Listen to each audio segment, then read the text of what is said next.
माननीय अरविंद जी, मैं आपको सैल्यूट करता हूं। भारत में कम से कम एक नेता तो ऐसा हुआ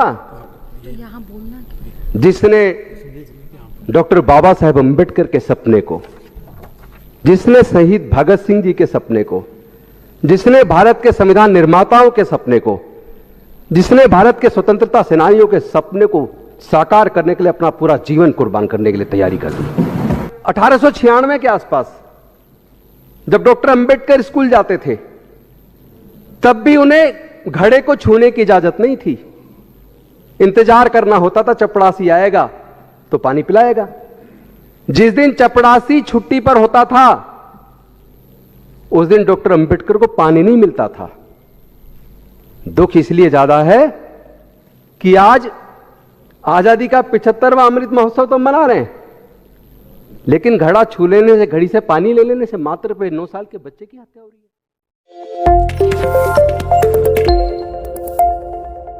चाहे वो ईडी हो, चाहे वो सीबीआई हो, चाहे ब्यूरोक्रेसी के लोग हों, चाहे सांसद हो, विधायक हो, मंत्री हो, मुख्यमंत्री हो, प्रधानमंत्री हो, राष्ट्रपति हो, मुझे लगता है सबको यह समझना चाहिए कि हम सब लोग देश की जनता के लिए हैं, देश की सेवा करने के लिए हैं।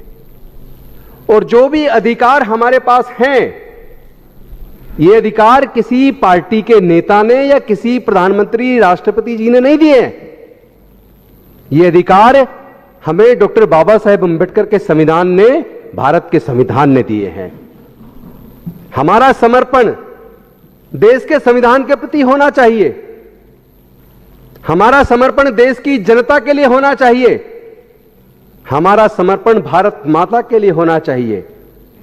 लेकिन जिस प्रकार सभी जांच एजेंसियां भारत के संविधान के प्रति समर्पित होने की बजाय केंद्र की सरकार के सामने घुटने टेक कर अवैध काम में लगी हैं, सरकारों को गिराने के लिए संविधान से प्राप्त शक्तियों का दुरुपयोग करने में लगी हैं, यह बेहद शर्मनाक है।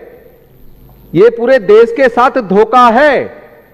मुझे लगता है देश के लोगों को इस अंतर को समझना चाहिए कि कौन देश से प्यार करता है और कौन सच्चे मायने में देशद्रोही है। सीबीआई को मैं आज एक काम मैं सौंपना चाहता हूं। मैं चाहता हूं सदन के माध्यम से पूरे देश के सामने जाए और सीबीआई, ईडी, उनको भी पता लगे।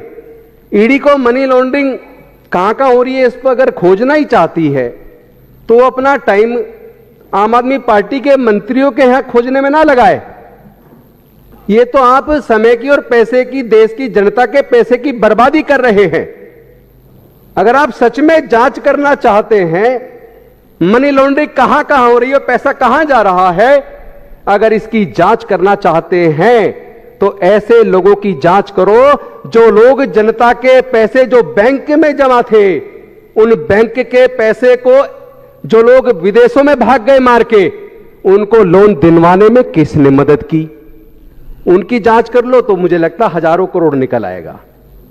और साथ में उनकी भी जांच कर लो कि जनता के पैसे को लेकर विदेश में भागने में किन लोगों ने मदद की।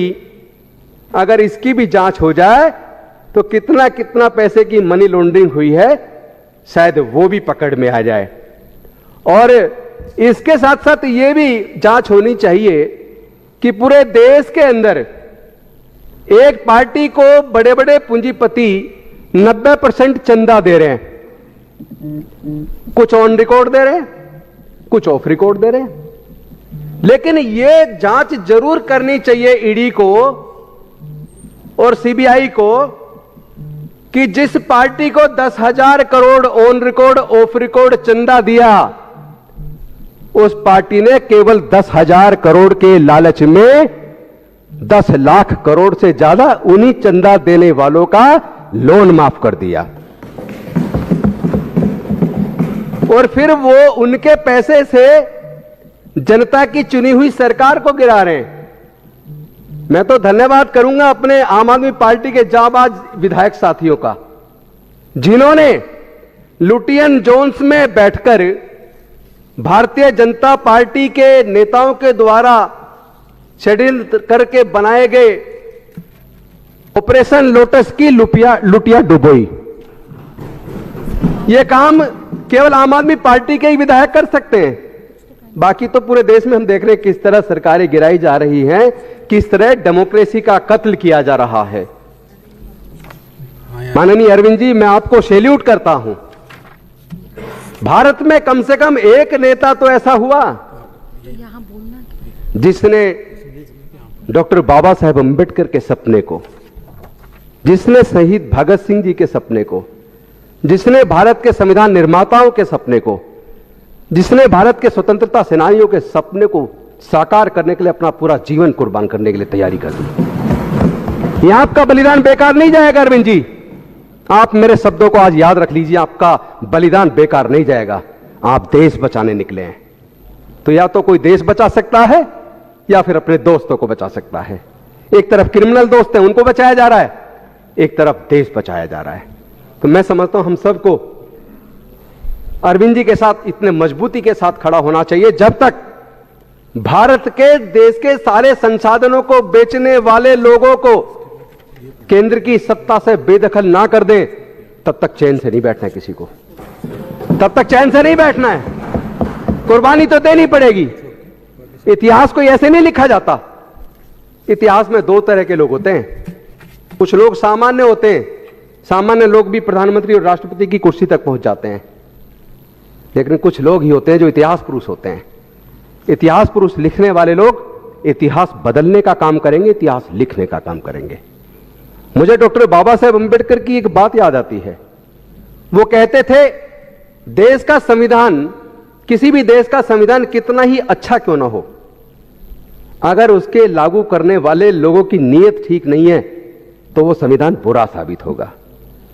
लेकिन अगर देश के संविधान में थोड़ी बहुत कमी भी हो और उसको लागू करने वाले लोग ईमानदार हो, उनकी नीयत अच्छी हो, तो वो संविधान दुनिया का सबसे अच्छा संविधान साबित होगा। तो आज ऐसे नेताओं की जरूरत है जो देश से प्यार करते हैं। क्योंकि अभी देश में जिस तरह की परिस्थितियां चल रही हैं, उसमें हमारा गर्दन शर्म से झुक जाती है। प्रजातंत्र की खूबसूरती यह है कि एक सरकार जो सत्ता में होती है, जब वो राज्य के अंदर या केंद्र के अंदर काम करती है, भारत के अंदर काम करती है, और काम करते वो ऐसे काम कर देती है जो लोग उससे नाखुश हो जाते हैं, वो लोगों का बुरा कर देती है, वो लोगों की नौकरियां छीन लेती है, वो देश के संसाधनों को बेच देती है, वो गरीबी को बढ़ावा दे देती है, वो धर्म और जाति के नाम पर उन्माद करने वाले लोगों को माला पहना देती है। जब ऐसे लोगों को बदलने के लिए प्रजातंत्र में लोगों को बाबा साहेब ने वोट का अधिकार दिया, और जब वो जनता इंतजार करती है आने दो चुनाव, इस सरकार ने हमारा जीना हराम कर दिया, इस सरकार ने हमारी नौकरियां छीन ली, इस सरकार ने महिलाओं के ऊपर उत्पीड़न बढ़ा दिया, इस सरकार ने देश के संसाधनों को बेच दिया। आने दो चुनाव, इस चुनाव में इनको सबक सिखाएंगे। और चुनाव आता है और जनता सबक सिखाती है, जनता दूसरी पार्टी की सरकार चुन लेती है। लेकिन दुख तब होता है, प्रजातंत्र तब शर्मसार हो जाता है, जब वो हारी हुई पार्टी जनता की अपेक्षाओं के खिलाफ जाके जीते हुए सत्ता पक्ष के विधायकों को खरीद के और फिर से सरकार बना लेती है। ये तो जनता के साथ धोखा है, ये तो देश के साथ धोखा है, ये तो भारत के संविधान के साथ धोखा है।